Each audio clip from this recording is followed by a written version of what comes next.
Hili news বাংলায় আপনাদের সঙ্গে আমি বৌমিতা। এই মুহূর্তে যে বিশেষ খবরে আলোকপাত করব। দক্ষিণ দিনাজপুরে সচেতনতামূলক ট্যাবলোর পথে সূচনা, মানুষের দ্বারে পৌঁছলো প্রশাসনের বিশেষ বার্তা। দক্ষিণ দিনাজপুর জেলা প্রশাসনিক ভবন থেকে এক বিশেষ সচেতনতামূলক ট্যাবলোর শুভ সূচনা করলেন জেলা শাসক বালা সুব্রমণিয়াম টি এবং জেলা স্বাস্থ্য মুখ্য আধিকারিক সুদীপ দাস। কোনো নির্দিষ্ট দিবস পালন নয়, বরং জেলার সাধারণ মানুষের মধ্যে সামাজিক এবং স্বাস্থ্য সচেতনতার বার্তা ছড়িয়ে দিতেই এই বিশেষ উদ্যোগ, এমনটাই জানিয়েছেন প্রশাসনিক কর্তারা।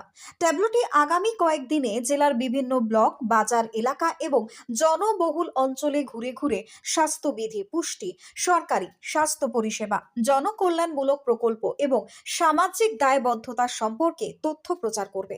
জেলা প্রশাসনের দাবি, নাগরিকদের কাছে সরকারি প্রকল্প এবং পরিষেবা সম্পর্কে সঠিক বার্তা পৌঁছে দেওয়া এবং সচেতনতার বার্তা আরও বাড়ানোই এই কর্মসূচির মূল লক্ষ্য।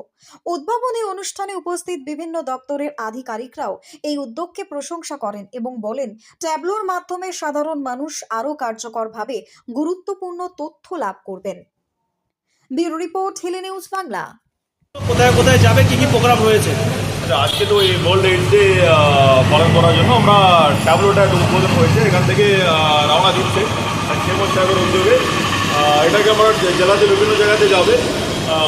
এইডস নিয়ে যে অ্যাওয়ারনেস আছে, যেটা রক্ত পরীক্ষা করা, যা কিছু মানে এইডস কী করে এটা স্প্রেড হয়, ওটা অ্যাভয়েড করা যায় কি, সে পুরো অ্যাওয়ারনেস জেনারেশনের জন্য আজকে ট্যাবলোটা যাচ্ছে, বিভিন্ন জায়গাতে যাবে। এবং আমাদের মেলা চলছে, ক্রেতা সরকার মেলা, ওখানেও তো অনেক ফুটফল আজকে হচ্ছে।